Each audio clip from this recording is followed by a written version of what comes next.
Muy buenos días. La Facultad de Humanidades, a través de la Escuela de Estudios de Posgrado y la Dirección General de Extensión Universitaria, les da la bienvenida a esta nueva diplomado en Diseño, Evaluación y Sistematización de Proyectos de Extensión Universitaria 2026. A lo largo de las sesiones anteriores hemos reflexionado sobre los fundamentos conceptuales de la extensión universitaria, su dimensión ética y social, la importancia de la sistematización de experiencias, los retos actuales de la articulación universidad. En coherencia con este itinerario formativo, la conferencia de hoy nos permite dar un paso decisivo, cómo formular proyectos de extensión verdaderamente articulados a la docencia y la investigación. Su fragmentación funcional claramente ha evitado el quehacer universitario. Nos honra estar nuevamente con la presencia de una invitada que ya ha acompañado procesos formativos de la facultad y trayectoria en el ámbito iberoamericano de la extensión universitaria es ampliamente conocida. Doctora Silvia Valenzuela es directora general de la Conexión Iberoamericana de Extensión Universitaria. Se articula esfuerzos académicos en torno al fortalecimiento de función social en el iberoamericano. Su trabajo se ha orientado al fortalecimiento de políticas institucionales de su universitaria, integración estratégica entre docencia y vinculación social, diseño de proyectos con enfoque territorial, consolidación de académicas internacionales en materia de extensión. Compañías de formación, asesoría y construcción de lineamientos institucionales en diversas universidades de América Latina, promoviendo una visión de la extensión transversal y no como actividad esférica. Tu presencia hoy con nosotros no solo enriquece académicamente este diplomado, sino que fortalece la perspectiva internacional que buscamos imprimirle a nuestro programa formativo. Doctora Valenzuela, es un honor tenerla nuevamente en la Facultad de Humanidades de la Universidad de San Carlos de Guatemala. Le cedemos la palabra. Adelante. Eduardo, a ti muchísimas gracias a todo el equipo de la USAC que ha hecho posible continuar con este diplomado. Un saludo especial y un especial agradecimiento también para Rocío, que siempre ha estado muy atenta detrás de cámaras para que podamos llevar a cabo estos espacios de formación y de actualización. Para mí es un gusto poder estar nuevamente en este espacio.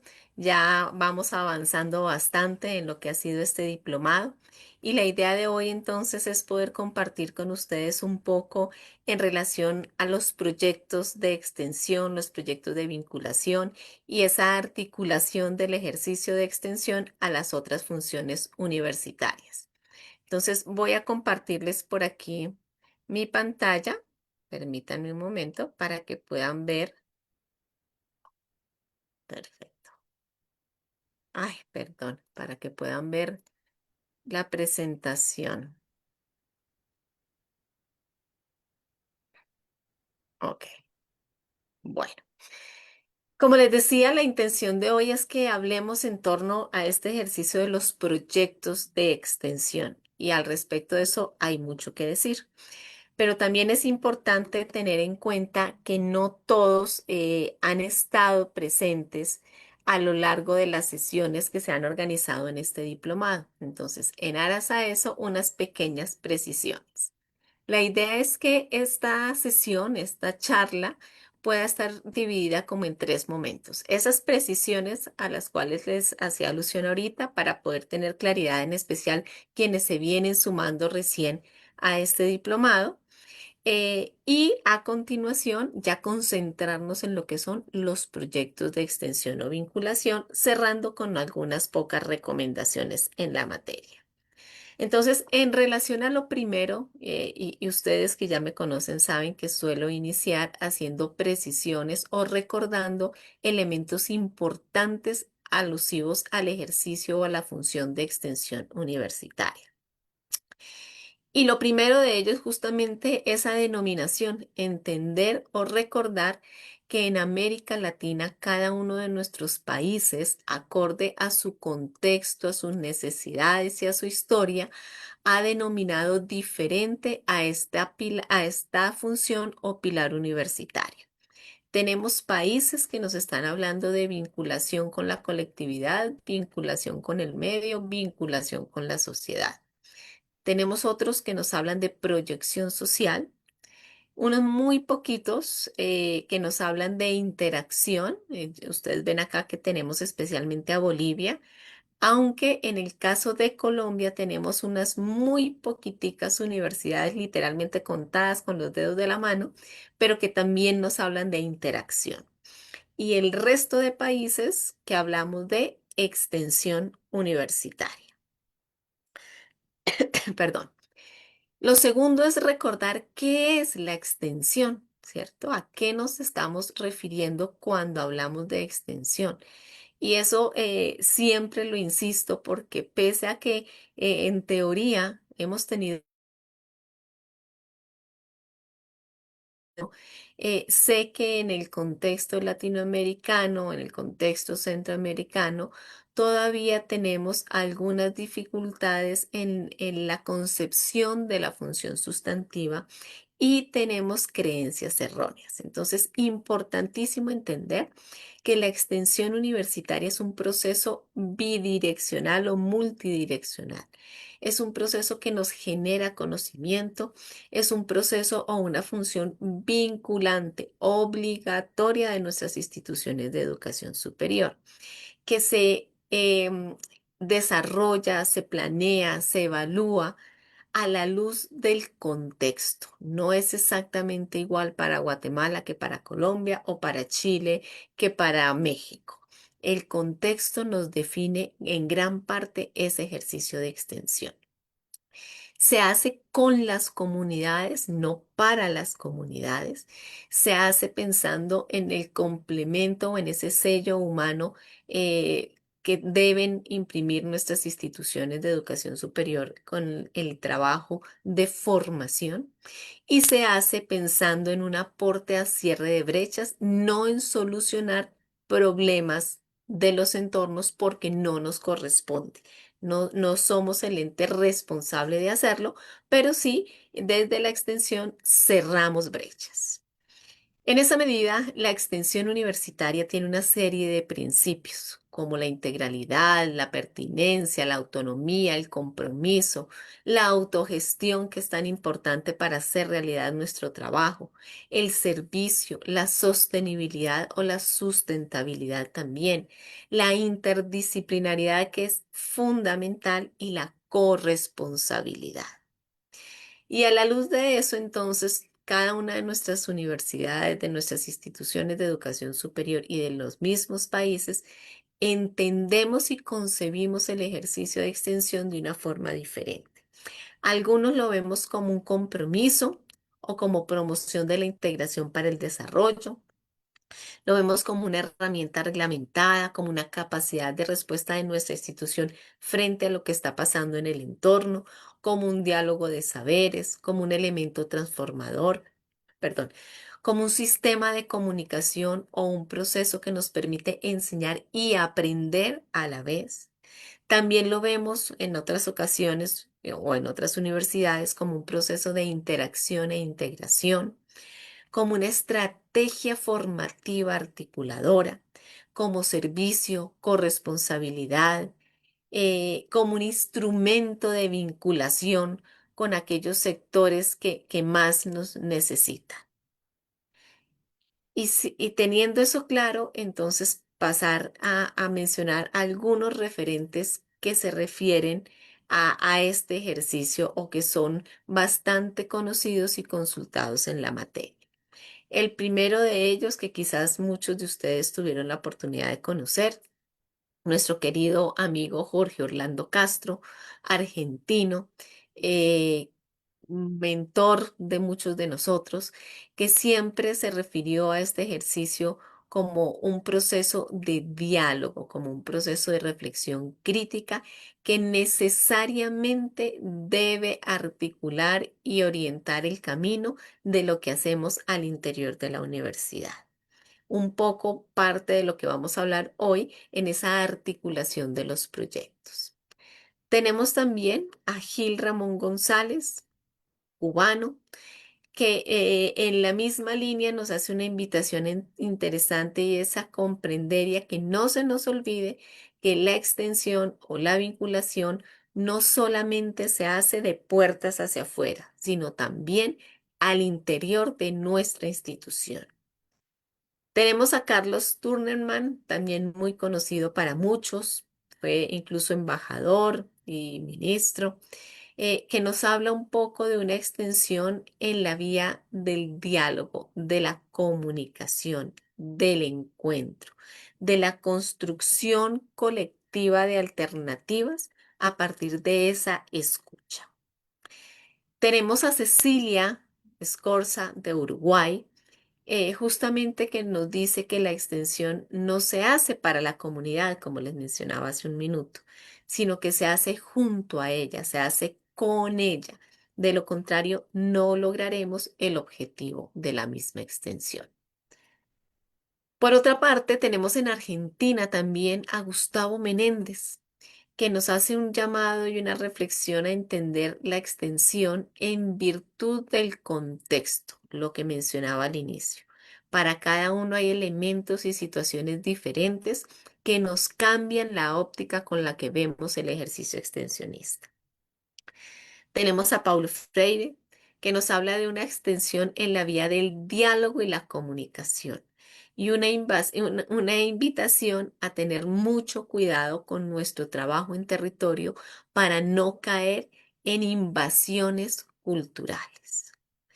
Por otra parte, tenemos a Humberto Tomasino del Uruguay, que nos habla de una extensión crítica como un proceso vinculante, formativo y transformador.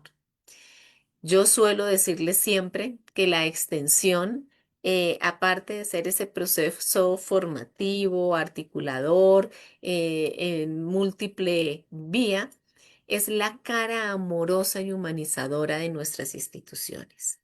Es un ejercicio que no soluciona problemas, pero que sí cierra brechas y brinda alternativas para una mejora de la calidad de vida tanto de comunidades como en territorios. Tenemos en México a Jorge Fernández que nos habla de que la extensión conduce al encuentro, nuevamente al diálogo y la comunicación. Y tenemos a Domingo en Chile que resalta el carácter humanista, formativo y concientizador de la extensión universitaria. También reitera el cuidado a no caer en esas invasiones culturales, sino en ese acercamiento y en ese trabajo colectivo. Eso me permite recordar algo que ya hemos dicho en otras ocasiones, y es que la extensión es antigua, que la extensión no nació ayer, no nació con la reforma de Córdoba, que la extensión va mucho más allá.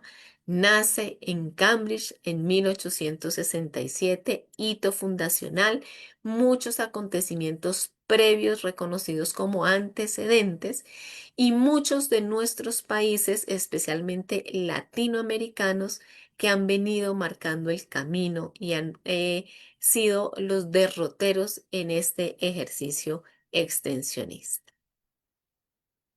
Es entendiendo en ese marco de historia, reitero, que la extensión nace en Cambridge con James Stewart, un poco asistencialista efectivamente en el momento, muy altruista, pero que con el paso del tiempo pues fue cambiando esa mirada tan paternalista a un ejercicio diferente, más concientizador, más constructivo y más colectivo. Es reconocido como función sustantiva, como proceso obligatorio y vinculante de nuestras instituciones de educación superior a partir de la reforma de Córdoba en 1918. Y desde allá hasta acá hemos encontrado diferentes maneras de hacer realidad el ejercicio y de clasificarlo. La primera forma de clasificarlo es según el enfoque administrativo o económico con el cual yo la esté mirando. El segundo según el eje universitario y el tercero según los ámbitos de actuación. Entonces, el primero desde el enfoque administrativo o económico, me permite ver o clasificar lo que hago en extensión como extensión social solidaria y extensión remunerada. En el segundo, según el carácter o el eje, hablo de un eje universitario académico y de un carácter de implementación.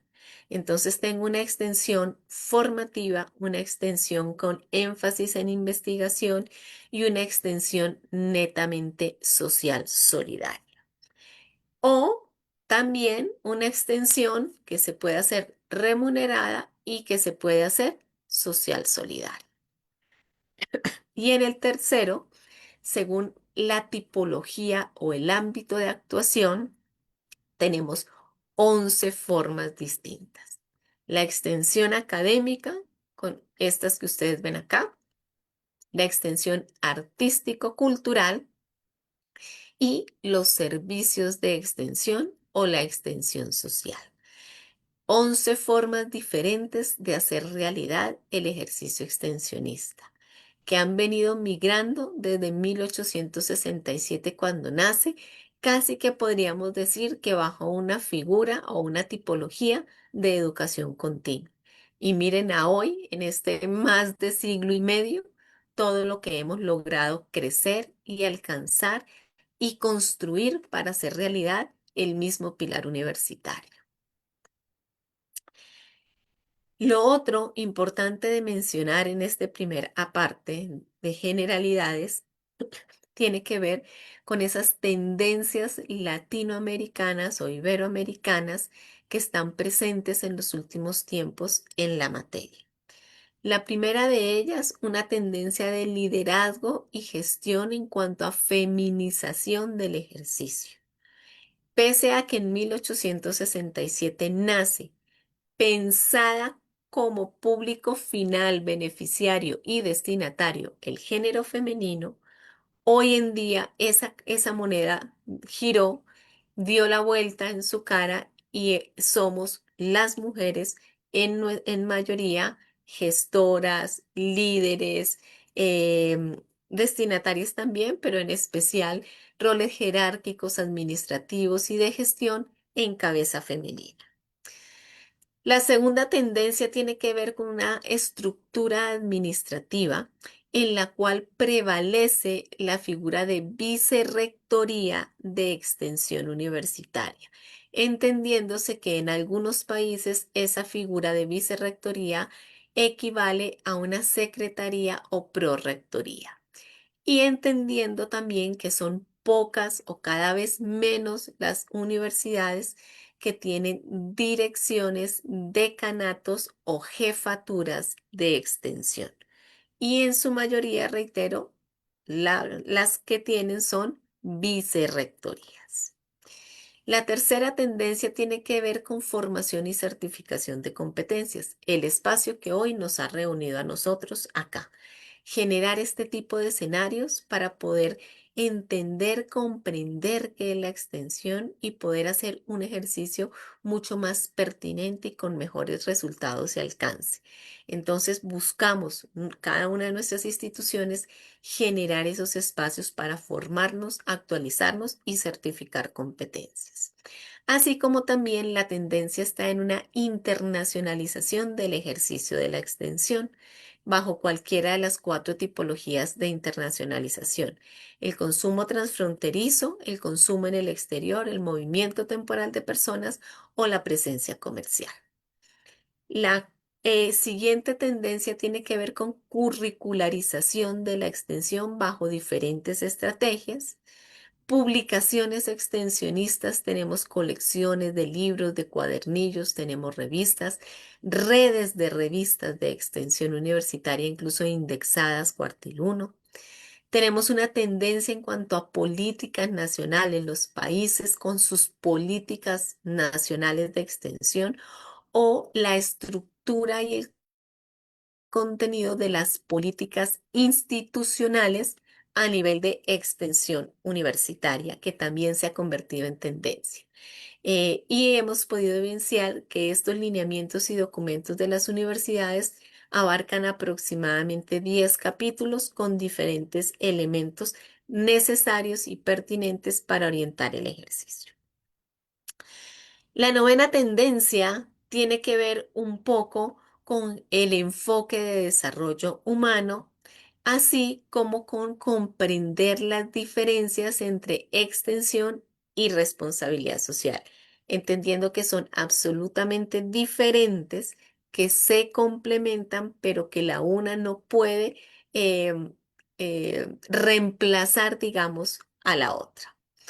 Y la tendencia de una extensión dialógico-crítica también marcada en los últimos años, así como la tendencia en la preocupación por la medición, porque los modelos y los sistemas y las mismas herramientas empleadas para esa medición, especialmente de impacto de la función sustantiva, sí varían demasiado.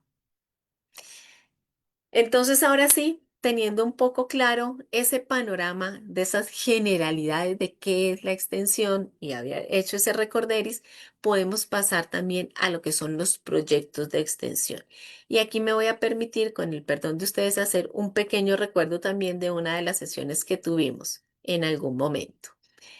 Si ustedes recuerdan, hablábamos de planes, actividades, de proyectos. Entonces, recordar sencillamente que el orden lógico es este plan, programa, proyecto, actividad y tarea, entendiendo que los planes corresponden a una instancia directiva, a un relacionamiento estratégico, que los programas bajan ya en la escala y están asociados a áreas de desarrollo integral, por lo general a las vicerrectorías o a las direcciones generales de extensión, que los proyectos hacen alusión o están adheridos, digamos, un poco más a lo que son las facultades, las cátedras quizás, y las actividades van bajando y van siendo mucho más operativas, así como las mismas tareas.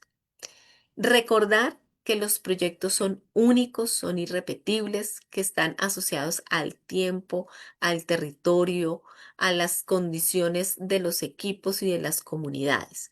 En consecuencia, deben ser muy bien planificados. Un proyecto no puede ser algo improvisado, no puede ser rápido de organizar, sino debe tener y darse los espacios y los tiempos necesarios para su correcta creación y desarrollo. Eso implica una construcción colectiva, les mencionaba yo en otra sesión. Hay que trabajar con los actores, hay que mapear los actores para construir los proyectos de una forma planificada y hay que sistematizarlos para poder después aprender de la experiencia y mostrarlos y visibilizarlos. Entendiendo también que en este ejercicio de los proyectos hay un elemento importantísimo que son los equipos. Los equipos no son constantes de principio a fin.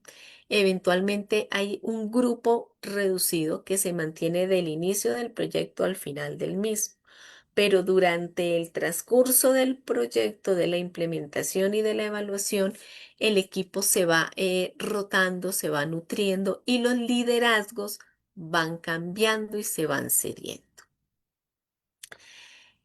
Si ustedes recuerdan, decíamos también que en ese marco de proyectos hay formas de clasificarlo. Hablamos de proyectos poli y monovalentes y hablamos de proyectos de promoción, de desarrollo productivo, de interés social, de asistencia, de interés institucional al territorio y de extensión de cátedra. Un poco esto que ya lo habíamos mencionado en otra sesión, si hacemos proyectos solamente de una disciplina y de un área o si nos articulamos con otras y dependiendo cómo hacemos el proyecto, la relación de los actores, qué tan activos o pasivos son, cómo los asociamos o los articulamos con los intereses institucionales, nacionales o del territorio y realmente qué buscamos con ellos. Entonces, de esto ya habíamos hablado en una de las sesiones, por eso ahí no me detengo, pero es relevante traerlo a colación porque justamente es de esos proyectos de los que vamos a hablar en los ejercicios de articulación. Entonces, Esos proyectos hay que pensarlos, construirlos, implementarlos y evaluarlos, ya les dije yo, de forma participativa. Pero lo otro importantísimo en este ejercicio es que deben ser articulados a las funciones universitarias. Yo no puedo tener un proyecto que no esté articulado porque estaríamos haciendo un ejercicio incompleto y perdiendo posibilidades. Hay que entendernos un poco en la vía de esta imagen. Así como la institución es una sola, ¿m? Y en la universidad estamos todos, seamos de investigación, seamos de docencia, seamos de extensión, seamos del laboratorio, de admisiones, estamos todos en el mismo barco. Con los proyectos pasa lo mismo. Los proyectos, primero que todo, son la cara de la universidad. Entonces, de puertas hacia afuera, no saben quién lo lidera, si lo lidera extensión, si lo lidera investigación, si lo lidera ingeniería, si lo lidera comunicaciones, ¿cierto? Necesitamos articular funciones, procesos, áreas y dependencias para tener un buen proyecto. De lo contrario, reitero, no estaremos haciendo un ejercicio como se debe hacer. Lo segundo es que esos proyectos, al ser articulados, deben pensar en algo que les mencioné y es el liderazgo compartido. Deben pensar que en algún momento el proyecto tendrá un componente mucho más fuerte de docencia o posterior o anterior a ello un componente fuerte de investigación y uno de extensión, pero también un componente fuerte a nivel de gestión y planeación. Es decir, no puedo quedarme con que solo hago la actividad de extensión o solo hago el ejercicio de docencia. Un buen proyecto está absolutamente articulado, da cuenta y razón de las funciones y procesos universitarios y retroalimenta a los mismos de manera posterior. Si hago un ejercicio consciente, coherente, articulado, pues algo importante también es cómo financio esos proyectos, porque si lo tengo tan bien organizado, necesito un buen financiamiento. Y para eso yo debo tener en cuenta que hay diferencias entre el donante y el financiador. El donante suele por lo general, como ustedes ven acá, priorizar el impacto social o la visibilidad. Entonces, los recursos que me pueda brindar están sujetos o dependen un poco de eso específicamente. Mientras que el financiador evalúa la viabilidad del ejercicio, ¿cierto? La sostenibilidad y sustentabilidad del mismo, espera algún tipo de retorno, ¿m? Independientemente del que pueda hacer, es un retorno para ese financiador. Entonces, el donante me entrega el dinero, me ayuda, me financia sin esperar nada a cambio, sino priorizando esa transformación y ese impacto, ese cambio. Y el financiador sí me pone un poco el sujeto a ese retorno. Entonces, teniendo eso claro, mi buen proyecto articulado debe determinar si la financiación viene por vía de donante o por vía de financiador. Y una vez yo tenga claro eso, hay diferentes formas de financiar mi proyecto. Financiación interna y externa, financiación a corto o largo plazo y con recursos propios o con recursos ajenos. Hay quienes dicen que, que el financiamiento también se puede dar a través de agencias gubernamentales, organismos multilaterales, fundaciones internacionales o la misma comunidad europea. Un poco lo que veíamos en diapositivas anteriores, pero organizado diferente. Y tan pronto yo tenga mi proyecto construido participativamente, articulado con las funciones y procesos universitarios, y tenga la financiación eh, o esté en la vía de la financiación, pues tengo que decidir o puntualizar la estrategia con la cual lo voy a financiar.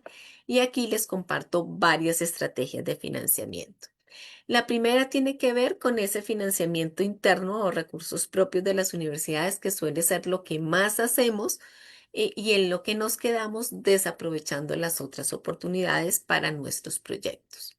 En esa fuente de financiación tenemos porcentajes de reinversión, presupuestos institucionales, donaciones internas, que también es posible, ejercicios de voluntariado interno, fondos solidarios y los mismos graduados. Otra estrategia es implementar los proyectos en la medida que se va teniendo un recurso.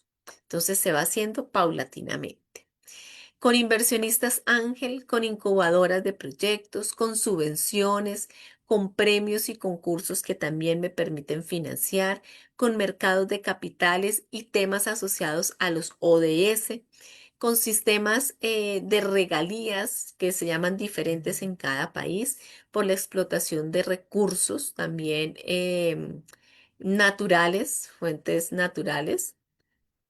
Tenemos también como fuente de financiación portales especializados, embajadas, escenarios de cooperación internacional, redes, alianzas, contrapartidas, eventos de recaudación de fondos también nos permiten financiar nuestros proyectos, venta de servicios o productos en la institución, programas de afiliación, organizaciones religiosas y la misma comunidad que hace parte del ejercicio debe ayudar a cofinanciar el proyecto. Es importante en esos ejercicios de cofinanciación ser cuidadosos con o mejor, al momento de presentar el proyecto solicitando un recurso o un apalancamiento económico. Entonces, en ese análisis de elegibilidad hay dos elementos: el análisis del cooperante y el análisis del proponente. En cuanto al cooperante, yo debo analizar el proyecto que estoy presentando, los criterios formales que me piden y debo investigar al donante. ¿M? Entonces, analizo temas de fechas, de plazos, de documentos, de justificación, de rubros que financian y rubros que eventualmente no me van a patrocinar. Tengo que mirar formatos, tengo que revisar la misión y la visión del donante. Y por ese lado de investigación o de conocimiento de quién me va a financiar, también debo entender qué ha financiado, a qué organizaciones, qué tipo de proyectos, en qué condiciones, en qué escenarios, conversar eventualmente con aquellos que han recibido de pronto ese financiamiento, porque todo eso me permite ajustar mi proyecto y tener mayores posibilidades de ser financiado. Mi proyecto puede ser muy bueno, pero si el ente financiador ya financió algo similar, voy a quedar descartado. Entonces, debo conocer si la línea del proyecto que estoy presentando es una línea muy distante de la misión o del objetivo del financiador, tampoco me van a financiar. Entonces, es clave atender un poco esto que ustedes ven acá en esta imagen. Y en cuanto al análisis del proponente, pues debo buscar esa empatía entre lo que yo tengo, entre mi misión, entre el proyecto que estoy construyendo y lo que puede tener el futuro patrocinador o donante. Debo ser muy puntual en cómo redacto y presento esos proyectos, que no pueden ser súper extensos, porque quien financia no se va a leer 50, 100 o 200 páginas. Máximo 5 hojitas muy puntuales para conseguir ese recurso. Debo, en lo posible, tratar de identificar aliados, porque eso me suma posibilidades para la financiación. Debo ser concreto, puntual, y debo proponer o presentar algún elemento de valor agregado que permita ese momento diferenciador al instante de tomar decisión y asignar el presupuesto. Y debo partir de una articulación de funciones. Yo les decía, es posible tener un proyecto de extensión articulado a la docencia, a la investigación y al componente de gestión o planeación. Independientemente de cuál componente inicie, es posible tener buenos proyectos que tengan todo este entramado y esta articulación. Y para que vean que es viable, que no es solamente el discurso, comparto con ustedes un ejemplo. Un proyecto denominado Construcción de sinergias entre el Estado y la sociedad civil para la promoción de los derechos de la infancia. Un proyecto que trabajó derechos de niños, niñas y adolescentes, en el cual se articularon recursos, esfuerzos y equipo de universidades, Comunidad Europea, Estado, organizaciones de la sociedad civil, comunidades y territorios. Y entre todos ellos se trabajó un proyecto de 3, casi 4 años, organizado por componentes pensando en la articulación de funciones universitarias. Un primer componente marcado por la investigación, donde se hacía ese diagnóstico y ese punto de partida para caracterizar el estado del arte y saber cuál era el rumbo a seguir. Un segundo componente marcado por la participación, la docencia, incluso la extensión, donde se daba prioridad a la voz de los diferentes actores, a la formación y el empoderamiento. Un tercer componente marcado mucho más por la formación y el último componente por la visibilización y la sensibilización. Entonces, arrancamos con un ejercicio de extensión, pasamos a unos de docencia y terminamos en unos de extensión que regresaban al componente de planeación y gestión. Es posible, es viable, hay que sentarse a dialogar, a construir. Cada uno tiene su momento de brillar, como yo les decía, cada función o cada proceso tiene su momento, su liderazgo, pero a lo largo de toda la vida del proyecto, todos tienen oportunidad. En este mismo proyecto, ustedes pueden apreciar aquí, por ejemplo, cómo logramos o se logró tener esta cantidad de productos que le aportan a la institución, que le aportan al territorio, a la comunidad, en un solo proyecto, en un solo ejercicio articulado de funciones y de actores. Un mismo proyecto donde se vieron involucradas 2.100 familias, instancias que trabajan con el Estado colombiano, que hacen o que reemplazan un poco la función del Estado por capacidad, equipos psicosociales, organizaciones no gubernamentales también, asociaciones a nivel nacional e internacional, en fin. Y cierro un poquito entonces con ciertas recomendaciones, insistiendo en que los proyectos se deben organizar de manera participativa, se deben construir participativamente, se deben implementar participativamente, se deben evaluar participativamente y se deben sistematizar participativamente. Teniendo eso en mente, entonces no olvidar que es relevante contar historias, poder empatizar con donantes, con comunidades, con aliados. Contar una historia hace la diferencia, nos permite alcanzar esos sueños y esos ideales. Recomendación también, la importancia de mostrar el alcance, la cobertura, el impacto y la claridad en los indicadores de nuestros proyectos. Indicadores SMART, indicadores CREMA, que sean medibles, claros, acotados en el tiempo, ¿cierto? Que no nos quedemos solamente en cobertura, sino que podamos ir mucho más allá. Recomendación, cuidar la imagen. Hay que cuidar la imagen de principio a fin, la imagen institucional y la imagen del proyecto y de las comunidades. Debemos diseñar propuestas, proyectos, sellos del proyecto y la imagen del proyecto misma que responda a esa articulación de funciones y a esa articulación de actores y de instancias con los territorios. Cada proyecto es único e irrepetible, recuérdenlo. Debe tener su propia imagen y su propia caracterización.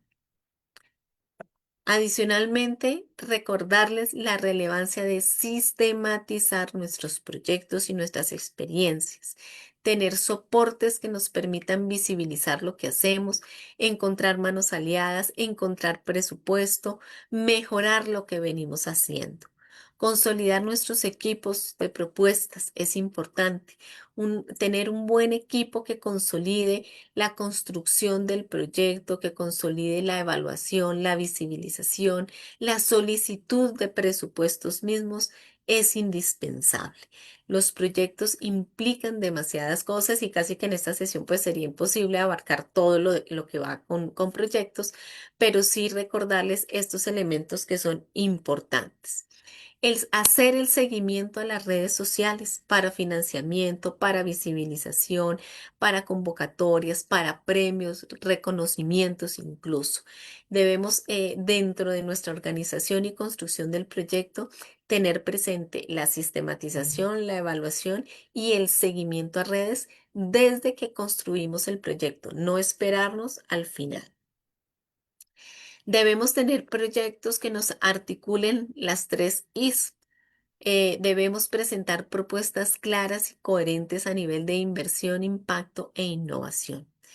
Debemos tener claridad en cuanto al público con el que queremos trabajar y la claridad a otros actores que les interese ese mismo público, cómo los podemos atraer, cómo segmentamos esos públicos para financiamiento, para suma de acciones y para cumplimiento de objetivos. Y reitero, debemos tener proyectos articulados en cuanto a docencia, investigación, extensión y planeación, recordando que los proyectos no son de una persona, no son de una unidad, sino que los proyectos son institucionales. Entonces, la articulación es la clave de un correcto ejercicio, de un proyecto implementado de la mejor manera que garantice los mayores alcances y los impactos mucho más coherentes a lo que tenemos en el territorio y a nuestras capacidades. Creo que con esto hemos hecho un panorama muy, muy, muy general de lo que son los proyectos.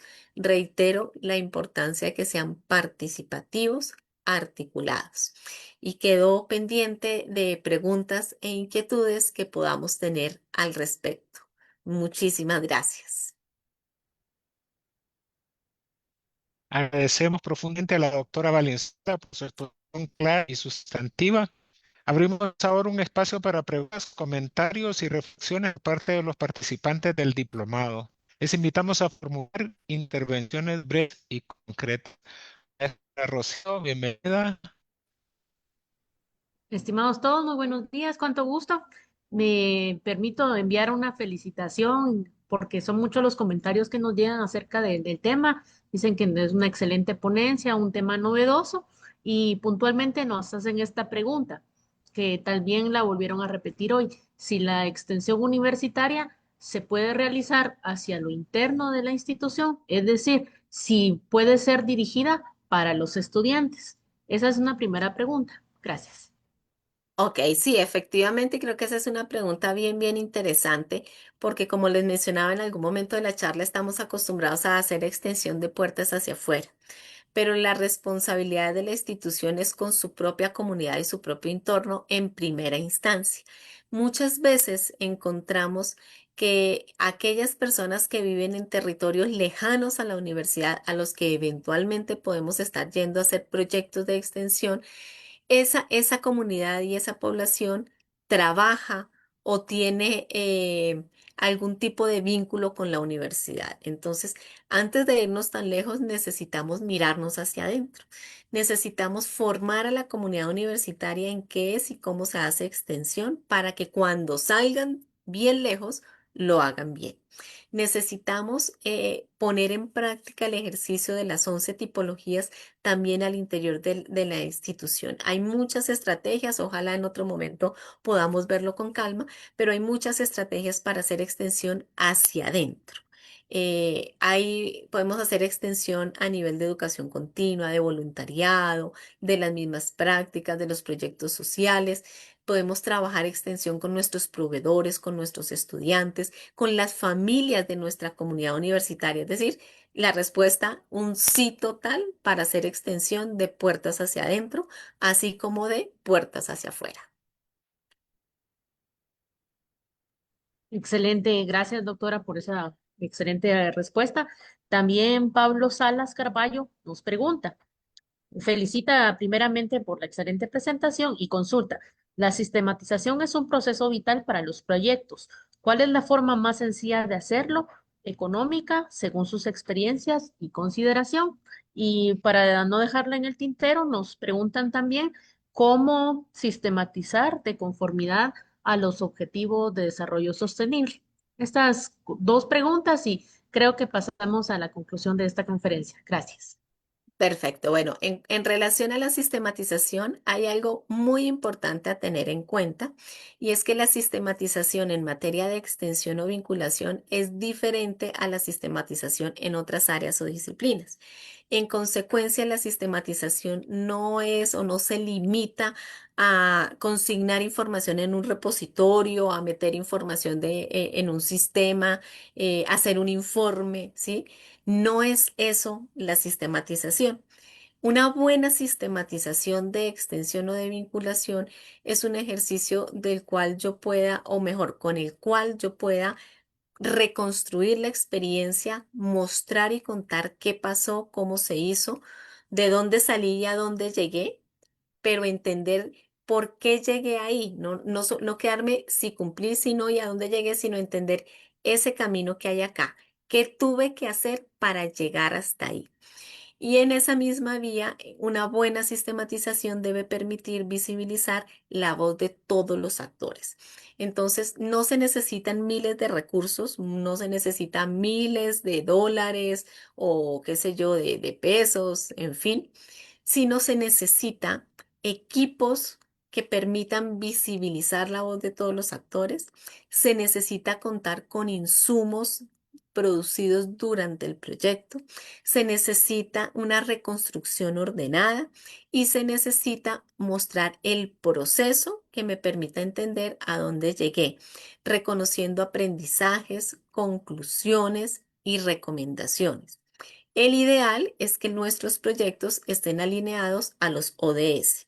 En consecuencia, una buena sistematización, aparte de reunir lo que ya les decía, debe tener un sustento también teórico. Debe presentar una construcción de conocimiento que esté asociada a los objetivos de desarrollo sostenible.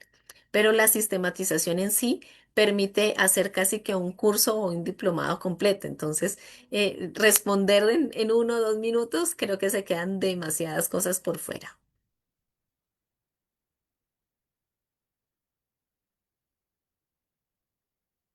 Escuela, en nombre de la Facultad de Humanidades, Escuela de Estudio de Posgrados y la Dirección General de Extensión Universitaria, queremos hacer la entrega de este reconocimiento como muestra de gratitud por su valiosa contribución académica al diplomado.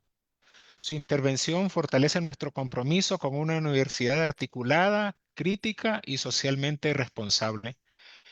Aquí está nuestro reconocimiento, dice la Universidad de San Carlos de Guatemala, Facultad de Humanidades, Escuela de Estudio de Posgrados, Dirección General de Extensión Universitaria, otorga el diploma de reconocimiento a doctora Silvia Valenzuela por su excelente disertación en la conferencia Formulación de proyectos de extensión articulados a la docencia y la investigación en el diplomado en diseño, evaluación y sistematización de proyectos de extensión universitaria con duración de 4 horas. Guatemala, 3 de marzo de 2026.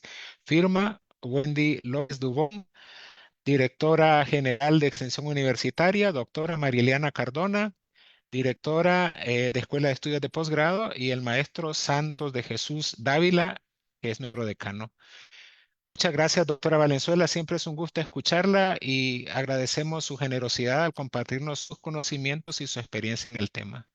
A Muchas ustedes gracias. de verdad, muchísimas gracias. Para mí siempre ha sido y seguirá siendo un gusto y un honor poder compartir con todos ustedes. Y como siempre, muy atenta a cualquier inquietud o requerimiento que puedan tener. Un abrazo para todos. Muchas gracias, doctora. Con esta conferencia avanzamos a la consolidación de un enfoque integral, la extensión universitaria como función sustantiva articulada orgánicamente a la docencia y a la investigación. En las próximas sesiones del diplomado continuaremos profundizando en herramientas metodológicas para el diseño de proyectos, instrumentos de evaluación, procesos de sistematización con rigor académico. Les invitamos a mantenerse atentos a los canales oficiales de la facultad para información sobre siguientes actividades. Agradecemos su participación y compromiso. Buenos días para todos. Hasta la próxima.